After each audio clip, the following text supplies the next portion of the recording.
Temos mais um Potter Entrevista na primeira temporada. O assunto é Bolsonaro versus Haddad, Haddad versus Bolsonaro. Estamos chegando quase no final das eleições de 2018, as eleições que a gente está falando desde sempre, parece que a gente está falando desde que a gente nasceu nessa eleição de Bolsonaro versus Haddad. Todo mundo está brigando. A gente repete sempre aqui que a gente sabe que você brigou nessa eleição.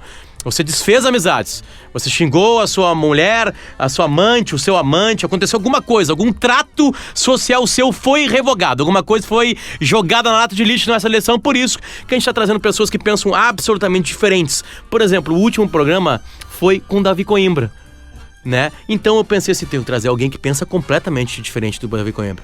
Alguém que pensa assim absurdamente diferente do Davi Coimbra. E que não gosta do Davi Coimbra. Então tá. Então, Peninha, chega aqui, a primeira pergunta é pra ti. Por que a gente chegou no ambiente em que o PT e o Bolsonaro estão tentando a presidência do Brasil?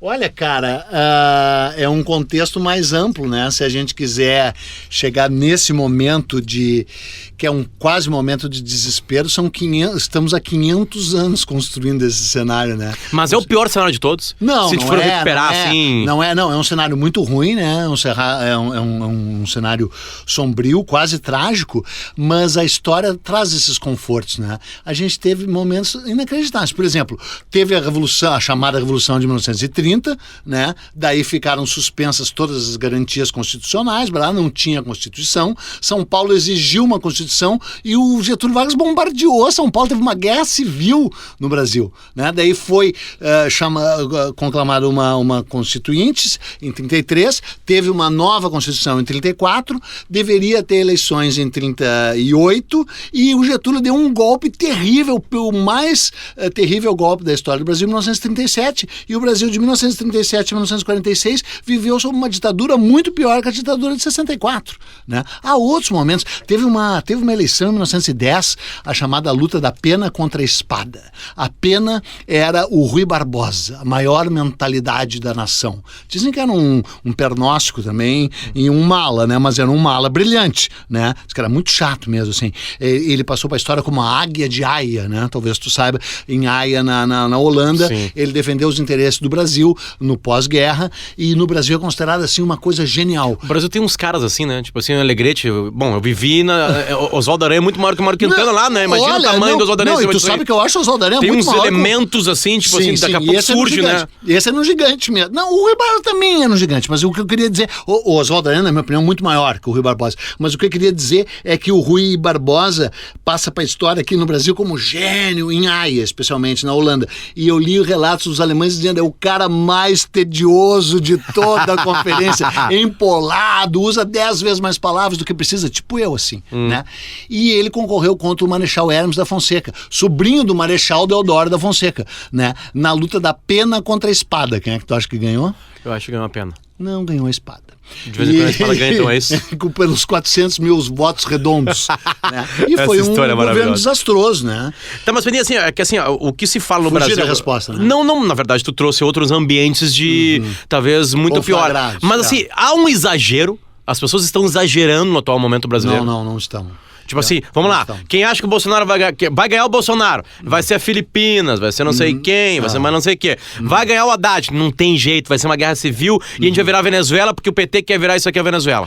Vamos começar pelo PT, né? O PT tem imensos, gigantescos defeitos. Primeiro é o seguinte, a vitória... eu não sou historiador, né? Costumo brincar que sou historiador com I maiúsculo ou historiador com Y, né? Mas eu sou um estudioso da história e me sinto plenamente qualificado para falar sobre história. E me sinto muito isento para falar sobre história. Eu não sou uma pessoa isenta na vida, sabe? Eu sou uma pessoa, ao contrário, bastante polêmica, bastante fervilhante nas minhas ideias. E as pessoas, inclusive, confundem esse Peninha com Peninha do futebol, no qual eu sou mais intolerante ainda. Mas, claro, tem um lado que é um personagem, é um deboche. Tem momentos em que eu me concentro para falar sério, e eu tenho certeza que eu falo sério e com isenção, especialmente quando o assunto é história. Então, no sentido histórico, a vitória do PT em 2001 foi um avanço para o Brasil. Eu não sou petista, eu jamais vou... Eu não preciso... Eu tô falando isso porque eu não beleza. sou, não tô dando explicação pro ouvinte, pra ninguém. Mas esse é o problema do Brasil hoje, tu tem que se explicar. Exatamente. Eu não sou... Eu tive uma série de problemas pessoais sérios com o PT, graves com o PT, inclusive aqui na Zero Hora. Eu sou refratário ao PT, eu consigo ver todo o lado autoritário e nefasto do PT, mas no sentido histórico, a vitória do Lula em 2001 foi um avanço para o Brasil, para o seu sistema democrático, porque foi a primeira vez que um governo conservador, governos conservadores, governos de direita, governos da elite não tomaram poder. E ele tomou o poder no voto, ele ganhou o direito de governar o Brasil sem rumores golpistas. Isso que foi o melhor, porque a estabilização da economia feita pelo FH tinha permitido, depois da estabilização econômica, uma estabilização política. E essa estabilização política permitiu com que o PT fosse eleito. O PT, que tantas vezes, é bom ficar claro também, foi inimigo da democracia, sim, entendeu? Falou mal da Constituinte, não queria assinar a Constituição, foi contra o Plano Real, foi contra milhões de coisas. O Lula veio com todos os seus defeitos e problemas, são muitos, e foi um avanço para o Brasil. Aí agora a gente dá esse salto para a história. Transformar em Venezuela. Tá, em 13 anos eles não conseguiram transformar em Venezuela. Eles iam conseguir agora com o Haddad, né? Que é um dos mais modernos. Claro, tudo bem, a gente sabe que o Haddad é o poste do Lula. A gente sabe que com o Haddad no poder, o Lula teria possibilidades reais, efetivas, concretas não digo manipular, talvez até manipular, mas influenciar grandemente esse governo. Sim, mas isso significa uma Venezuela? Não significa uma Venezuela. O Bolsonaro, por outro lado, o que significa? Não sei se significa as Filipinas, mas é bem parecido. O Bolsonaro é nefasto. O Bolsonaro é horroroso. Tu vai votar no Bolsonaro, meu chapa? Tá me ouvindo? Não me interessa a tua opinião. Eu vou dar a minha opinião pra ti porque eu sou a favor da ditadura. Te envergonha de votar no Bolsonaro. Te envergonha. O Bolsonaro é patético, é ridículo, é retrógrado. Então é o seguinte, me arruma um general, né? Arrumaram um, mas de pijama e na reserva. Então me traz um marechal. Lembrando que foi um cara de pijama que começou a ditadura militar brasileira. Se arrependeu depois. Aliás, Mourão também, né? Mourão também. Mourão também, que se chamava de vaca fardada. O Bolsonaro é, em todos os sentidos, um retrocesso. As pessoas querem votar no Bolsonaro porque o Brasil, na sua essência, no seu âmago, o Brasil sempre foi um país conservador, retrógrado e, eventualmente, reacionário. O Brasil gosta de se confundir com momentos em que ele esteve, segundo o grande crítico Roberto Schwartz, irreconhecivelmente inteligente, que são os momentos do cinema novo, da bossa nova, do governo JK, com todos os seus problemas, teve o governo JK.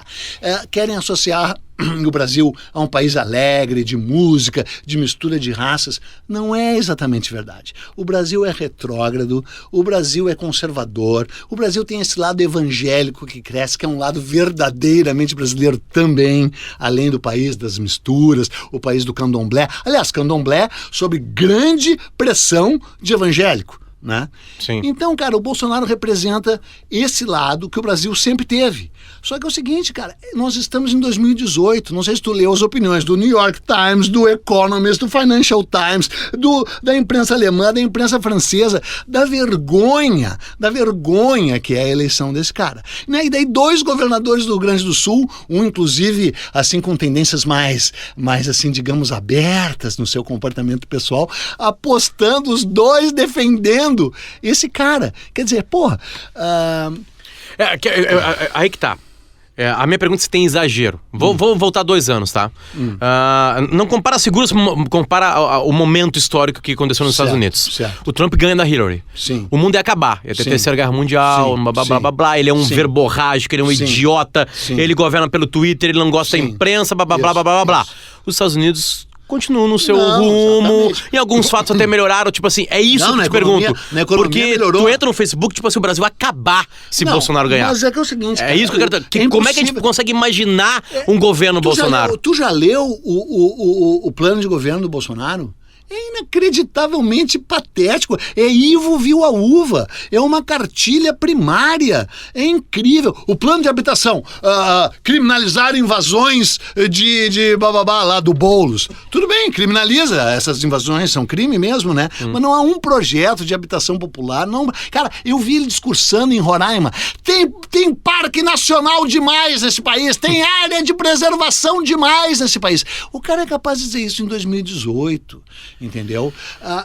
Eu acho que o governo dele, eu acho e quero dizer mais, torço você, caro ouvinte, se você está se irritando, o problema é seu, pode se irritar mesmo.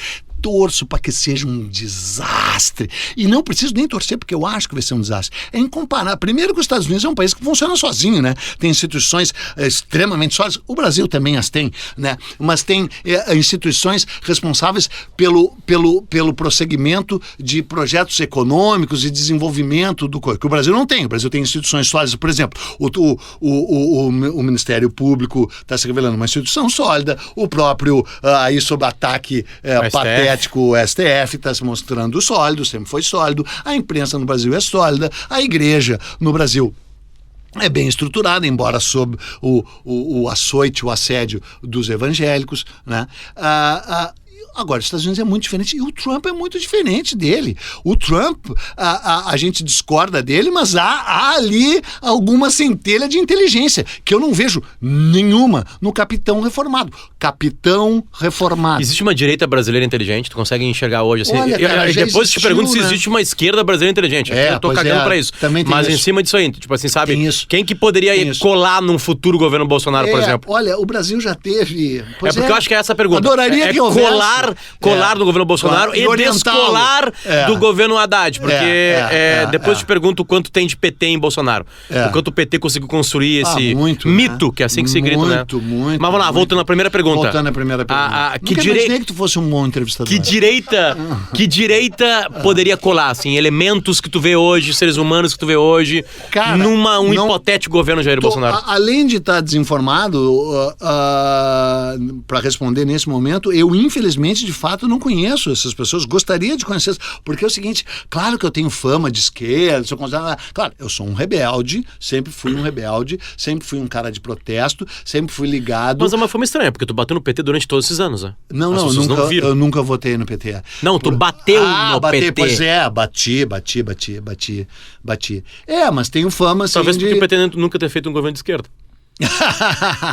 Tava votando, desculpa, te atrapalhei. Em cima de pessoas de direita. Cara, o Brasil já teve o Melchior, esqueci agora o nome do cara, que vergonha, Guilherme Melchior, né? Que era um intelectual de direita brilhante. O Brasil já teve o próprio Golbery, o satânico Dr. No, né? Que era um homem brilhante, que é o grande articulador intelectual por trás do golpe militar de 64, né? Inclusive amigo do nosso querido amigo Hélio Gaspari, né? Porque realmente eu não o conheci, mas dizem que era um cara fascinante, que inclusive convenceu o Glauber Rocha, uma época, né, que o Glauber Rocha militarizou-se, o rebelde e genial cineasta brasileiro, né, uma época estava lá quase defendendo o regime militar por causa do brilhantismo intelectual do Golbery. O Melchior é um cara que morreu muito cedo, era um cara brilhante. O Delfim Neto poderia também, né, ser o Roberto Campos, esses caras, mas agora tu citando... Paulo Francis, se bem que o Paulo Francis, cara, é outro caso, né, cara? É outro caso, convivi pessoalmente, fui amigo, fiquei na casa dele inúmeras vezes. E é claro que a gente... Cara, tu é muito de direita, né? Olha só. Viu como tu é de direita? Tu é amigo do Paulo Francis, Não, cara, é o seguinte, eu vou... Alguém ouve essa rádio? Palote? Alguém ouve essa rádio? Essa rádio é ouvida por alguém? Alguém vai ouvir essa entrevista? Acho que as pessoas que tu não querem que ouçam, as pessoas que tu não quer que ouçam vão ouvir. Tá bom, então eu vou fazer uma revelação. Por favor. Eu sempre fui de centro, cara, porque a minha mãe desde criança dizia, pra mim dizia desde que eu era criança, que garoto centrado,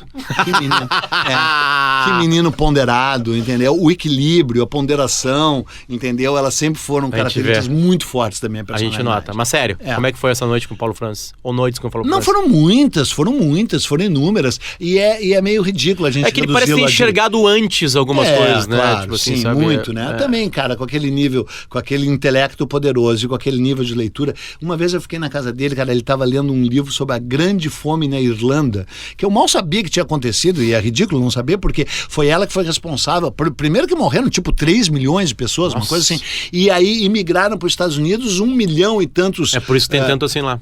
Irlandeses. Guns de Nova York é um filme que tem os irlandeses. Exatamente, são eles, né?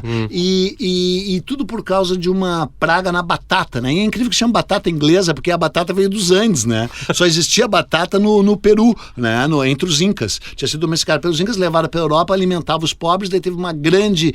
teve uma infestação lá, não usavam agrotóxicos, que nem o teu candidato Jair Bolsonaro quer usar, né? Porque é o seguinte, ele é contra chamar agrotóxico, né? Ele quer chamar de defensiva agrícola, né? Claro. Dentre outras coisas, isso. Que defende algumas agriculturas das pestes mesmo, eles defendem a agricultura. Exatamente, né? Olha, Mas... o Couto, viu uma conversa que a gente já teve. Claro. Vai, desculpa, o Couto é um dos produtores aqui do Vocês programa. vão editar isso, é isso? Não, isso vai entrar. no ar. Isso vai entrar viu? tudo. Com o Couto se metendo. Isso vai entrar em tudo. Mas você estava falando sobre a Irlanda e a fome, Paulo Franz. Quero mudar de assunto. O PT é um dos principais, se não o principal responsável, claro que não pelo surgimento do Jair Bolsonaro, mas por essa polarização que levará ao poder um capitão reformado. Por quê? Porque o que o PT fez? Porque, primeiro, o PT sempre flertou com o autoritarismo, sempre desrespeitou a democracia, a não ser nas vezes que lhe convinha respeitá-la, sempre desafiou o STF, sempre desafiou as instituições, sempre desafiou a imprensa, e aí quando foi o comandante general ali foi preso, né? Aí eles resolveram realmente partir para criar essa situação. Haveria a possibilidade de uma chapa Cid e Haddad, na qual eu me sentiria constrangido a votar, e votaria abertamente, abriria o meu voto, e primeiro o Bolsonaro não ia crescer tanto, a caravana do Lula antes da prisão, desastrosa, foi expulsa de Relha do Rio Grande do Sul, porque o Rio Grande do Sul, vamos combinar, né? Sempre foi reacionário, né? O Rio Grande do Sul é reacionário, lugar reaça. Há né? pouco tempo o Mourão teve em Bagé e ganhou do prefeito uma foto do momento. Pois é, exatamente. Da relhada, digamos Exatamente. Né? O cara ainda tem o nome de general golpista, pinta o cabelo, é um apedeuta, mas pelo menos vai pesquisar o que é apedeuta, que é o que ele é, deu aquelas declarações desastrosas, mas pelo menos parece que tem um lado bom. Me disseram que é gremista. Isso absolve... Como quase todos os ditadores da história do Brasil, né? O Garrasta Azul mesmo, aliás, um dos maiores Jair Bolsonaro em Rio Grande do Sul, é gremista. Em compensação, o presidiário de Vascaíno Curitiba... e Palmeiras. Mas em compensação, o presidiário curitibano... Lula, Rio Grande do Sul é colorado. Exatamente. Ele e aquela catrefa inteira dele. Então, cara, é uma situação terrível, né? E é uma situação muito primitiva, né? Agora, embora teu programa e teus ouvintes talvez não mereçam, eu queria dizer uma coisa. Se você parar para pensar, e agora é sério e é quase trágico... Tu estavas a falar que o quanto o PT ajudou na criação disso. Ajudou muito, né? Não muito em Bolsonaro, mas nessa divisão nacional. Na verdade, embora o Davi Coimbra seja um homem de poucas luzes e poucas letras, ele eventualmente acerta, né? Então ele falou que as 3 melhores coisas que aconteceram pro PT foi a Dilma ter sido derrubada, empichada, né? Porque ela no poder ruiria de tal forma o país no sentido administrativo e econômico que ninguém votaria no PT. A prisão do Lula. A prisão do Lula. E o surgimento do Bolsonaro. É isso que, nesse momento, chega a me aventar a possibilidade remota de votar no Haddad. Claro, pessoalmente, Haddad, e que fique claro, e se você é eleitor do Bolsonaro, primeiro acho que você deveria sentir muita vergonha de ser eleitor do Bolsonaro. Muita vergonha. Um cara que defende o coronel Ustra, né? Bom, depois eu falo algum dia sobre o coronel Ustra, mas o torturador, que certamente está no inferno, se é que inferno existe, né? Mas o que você estava dizendo eu antes de me interromper? Não, estava dizendo que entre as duas figuras físicas, Haddad e Bolsonaro, não há comparação. Haddad é infinitamente superior como ser humano, é um cara letrado, é um professor e tal. Claro, só que é óbvio que eu não quero esquecer que ele se submeteu a essa situação de poste, porque ele é o poste do cara. Inclusive, porque a gente esperava pelo menos um pouco de ironia e inteligência do capitão reformado, né? E raramente vai, né? Até porque capitão e reformado, né? Se ainda me mandassem um general, um coronel, que fosse um major, mas uma ele falou boa, né? Ele disse, olha, não vou nos debates com Haddad porque quem discute com poste é bêbado. Alguém deve ter soprado a piada pra ele, porque como piada é muito boa, né? Tá, tu interrompeu com o quanto do PT ajudou pra isso? Muito, tipo 50%. Agora, eu queria falar outra coisa, isso para encerrarmos essa conversa, já está chegando muito tediosa. Não, nós estamos ainda está na metade Sim, ainda? a gente vai falar ainda toda a época imperial no Brasil, tô brincando. Bom, que vai. Legal.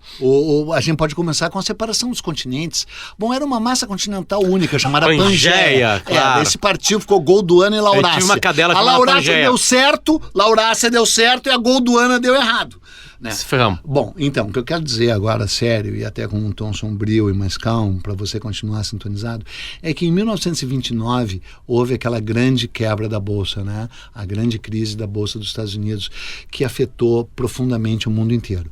O Getúlio Vargas, ele só deu o golpe, porque a gente chama de Revolução de 30, né? É engraçado, né? Foi um golpe militar, né? Um golpe mano-militar, bastante agressivo, efetivo, né? Ele só não foi mais sangrento porque não teve a tal Batalha de Tararé, né? A batalha que não houve, né? Que é um grande vale que separa o Paraná de São Paulo, e quando as tropas do Getúlio Vargas saíram daqui, algumas delas a cavalo, outras a pé, que nem uma caravana de Honduras, e outras de trem, eles supostamente seriam barrados no vale do Paranapanema, em Itararé, e teria a maior batalha da América Latina. Ela chegou a ser projetada como sendo isso. Batalha que não houve, porque os paulistas bateram em retirada, né?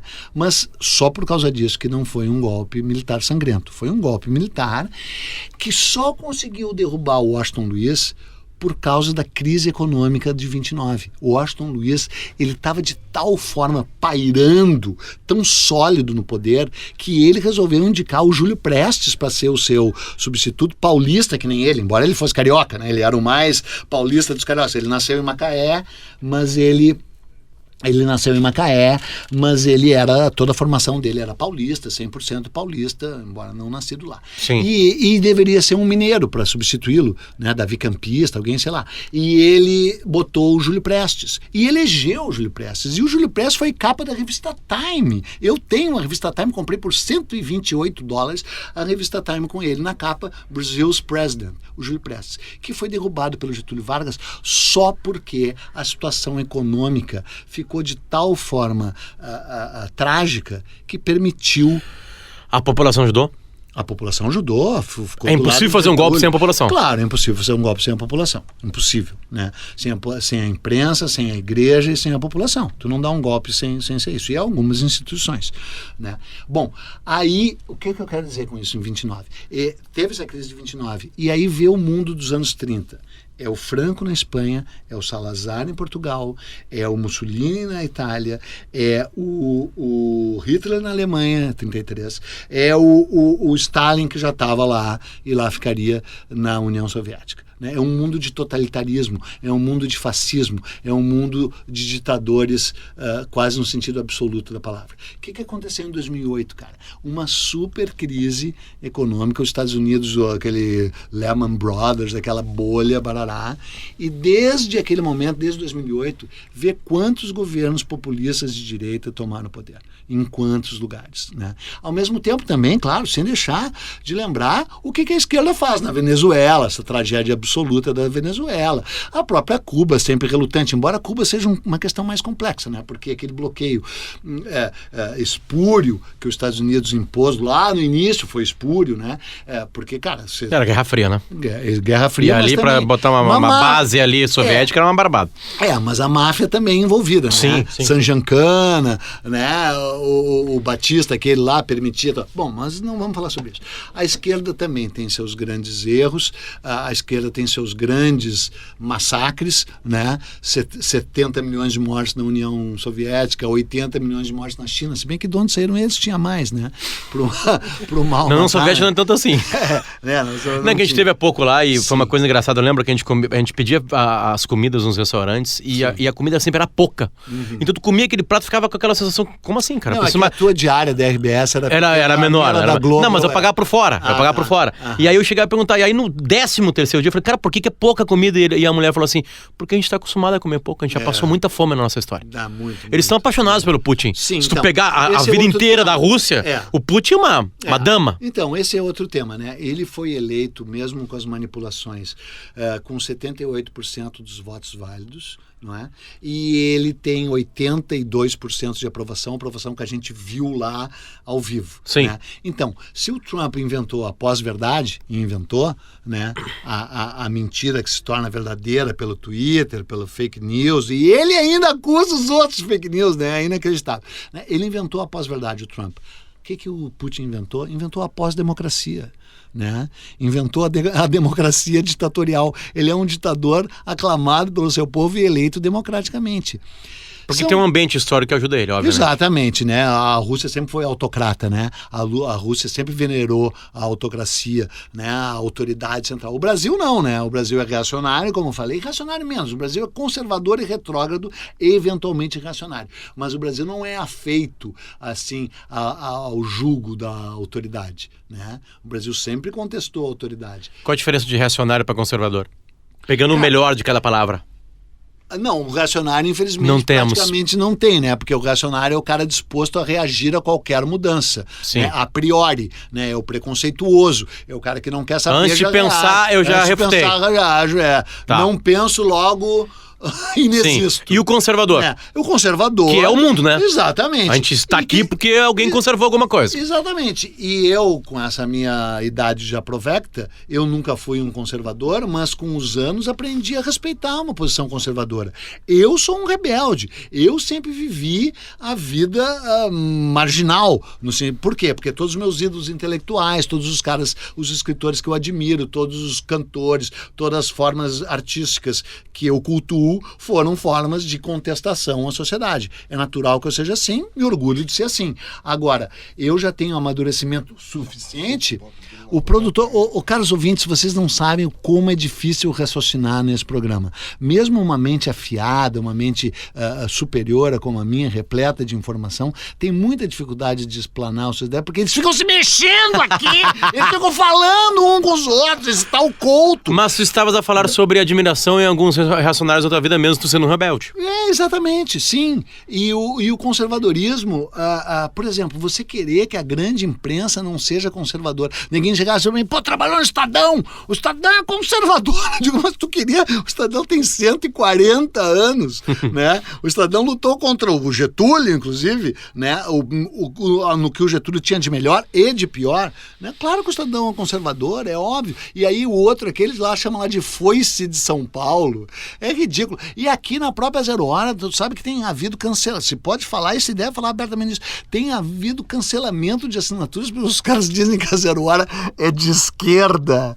A Zero Hora é de esquerda. Ô, meu amigo, a Zero Hora tá quase à direita do Gengis Khan. Não, tô brincando. A Zero Hora não está à direita do Gengis Khan. Já flertou com a direita do Gengis Khan. A Zero Hora surge como última hora, tu sabe, logo depois do movimento militar de 1964, né? A Zero Hora teve como seu diretor de redação o Carlos Felberg, que tinha sido antes o assessor de imprensa do Garrastazu Médici, né? A Zero Hora sempre teve um lado conservador. A Zero Hora, na minha opinião, vive um grande momento, um momento de abertura em que permitiu colunas como a do Paulo Germano, como a do próprio Davi Coimbra, né? Colunas arejadas, que disseram, cara, olha quem é esse cara, né? E aí diz assim, não, mas cadê os caras de direita? Olha, não tem de direita, porque infelizmente no Brasil, atualmente, além de tudo, a direita é burra, né? A direita é burra, porque infelizmente eu quero deixar bem claro que é a minha opinião. Na minha opinião, o Jair Bolsonaro é burro. Burro no sentido de que é iletrado, é ignorante, é um despreparado, não passa de um capitão, nunca conseguiu fazer nem carreira militar, e se você achar que é ironia, vai estar errado. Eu estou falando sério, eu tenho respeito pelo Exército Brasileiro. Eu li vários livros sobre o Exército Brasileiro, eu li vários livros da biblioteca do Exército Brasileiro, eu sei o papel que o Exército Brasileiro teve na história do Brasil, e esse cara não está sequer à altura do Exército Brasileiro, do que o Exército Brasileiro teve e tem de melhor, né? Então, cara, Otimismo na hora dessas, tá? Foi. Agora, ganha o Haddad. O que pode acontecer de bom? Olha, cara, tem um lado que uma vitória do Haddad seria trágica, né? Porque também ela tem um lado menos trágico, na minha opinião, do que o Bolsonaro, que já ganhou, né, cara? Que já ganhou, vamos esclarecer, já ganhou, né? O Bolsonaro é um retrocesso primitivista, né? Cara, ao que o ser humano, de certa forma, tem de pior. O cara defende a tortura, meu chapa. E daí aparecem aquelas mulheres que foram torturadas pelo coronel Ustra, né? Que eram intelectuais, mulheres que ele trouxe os filhos para, olha aqui, a mulher. Aquilo é verdade, aquilo aconteceu, entendeu? Imaginando vitórias, nós estamos aqui, imaginando vitórias de um ou de outro.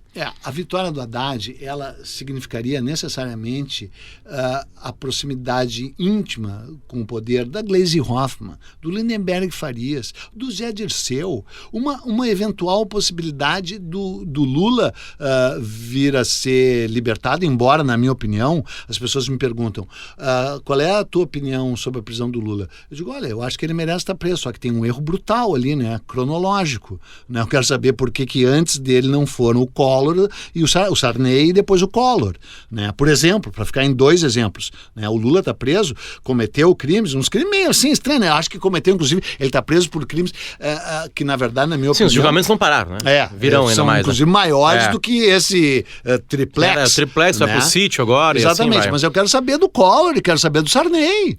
Então tinha que estar na cela ao lado, não é? Então, uma eventual e impossível vitória do Haddad tem um lado de desrespeito à lei, né? Porque ele vai ganhar, se ganhasse, ganharia dentro da lei, dentro da democracia, mas com certeza faria de tudo, se não ele pessoalmente, a estrutura por trás dele, do partido dele e do próprio Zé Dirceu, para desmoralizar o juiz Sérgio Moro, com todos os seus senões, eventuais senões, porque há senões no Sérgio Moro, né, cara? Eu não sou assim, eu não uso camiseta do Sérgio Moro como super-herói, né? Porque, cara, olha os caras que ele abraça, olha os lugares que ele vai e olha o momento que ele escolhe para divulgar delações premiadas, né? Ou seja, é um agente político, não é? E no judiciário não deveria ser assim. Mas o outro lado, cara, que já ganhou, cara, vê as ameaças que o cara faz. E ele disse, nós temos uma coisa em comum. É a minha coluna da 0 Hora de sexta-feira, eu vou fazer spoiler. Nós temos algo em comum, eu e o capitão reformado. Nós dois estamos preparados para não aceitarmos o resultado das urnas, dependendo do qual eles forem. Nós não aceitaremos. Essas urnas são fraudadas. Essas eleições foram fraudadas, capitão reformado. Eu estou com o senhor. Só que eu particularmente prefiro o general, coronel que seja, um major. Ele acaba como tenente, aí como foi reformado, ele sobe pra capitão, né? Exatamente. É por isso que você tô tantas vezes assim. Bom, então tá. Peninha, obrigado. Alguma possibilidade de algo ter dito pra mim aqui, a gente escutar daqui a 1 ou 2 anos e tu rever? Não, acho que não. Gostaria, inclusive, que o governo Bolsonaro, que já tá dando uma vitória como certo. Já tô. A gente gravou isso aqui antes do dia 28, tá, rapaziada? Quem tá escutando em algum lugar da época, porque podcast assim, né? As pessoas vão escutando... Gostaria de estar enganado e gostaria que, por um milagre, o governo dele não fosse um desastre. Mas você colocou, o governo Trump não é um desastre na economia. O governo Trump é um desastre para o mundo, é um desastre para a humanidade. Ele saiu do acordo do clima, ele quer sair do acordo nuclear. Ele diz que essa marcha do desespero, tu imagina tu sair a pé de Honduras, a pé para os Estados Unidos, 7 mil pessoas, ele diz só tem marginal, só tem ladrão, só tem bandido, entendeu? Ele é um cara capaz disso, ele é repugnante, ele é disgusting. Eu tenho vontade de vomitar cada vez que eu vejo, eu gostaria inclusive de poder vomitar nele, né? Mas pelo menos aí sim tem esse outro lado, que na questão da economia e outra questão de ironia, né? Nunca nenhum presidente gerou tanto emprego para negros, para afro-americanos como ele. Exatamente. Né? Isso é um fato histórico, bom, ok? ele é 8 anos, né? Ele ganha a promoção tranquilamente, né? Ele vai. E o outro, pelo menos, diz que não quer reeleição, né? Então, eu gostaria de estar errado, pelo menos na economia, porque moralmente eticamente, filosoficamente, não apenas o governo, como a vitória dele já configuram uma tragédia. Quantos presidentes ou, sei lá, políticos a gente teve de doce fala, de uma fala que agrada todo mundo, de uma humanidade gigantesca e que as ações eram completamente contrárias? Olha, não me ocorre nenhum assim tão fortemente. Tem algum te ocorre? Não me lembro, assim, eu digo assim, não, eu digo assim, sei lá, é que a gente tá muito... Não, porque os que falavam manso tinham o seu lado manso, né? O FH sempre teve o seu lado manso, como o FH não foi perfeito. Não, eu digo avanço, história, humanidade, blá, blá, blá. O próprio JK, não teve. Todos os presidentes brasileiros que eram brandos no trato e na linguagem, também o eram bem ou mal, né? Porque, sim, cara, imagina chegar ao poder, né, num país que nem é aquela velha frase, né? O Brasil não é para principiantes, né, cara? E não é mesmo, né? O Brasil é um país bem complexo, bem difícil e bastante retrógrado. Peninha, obrigado. Eu que agradeço a oportunidade. Tchau.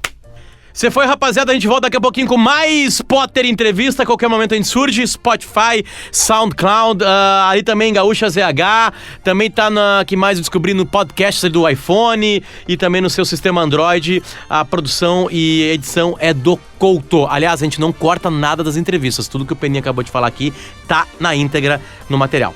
Tchau.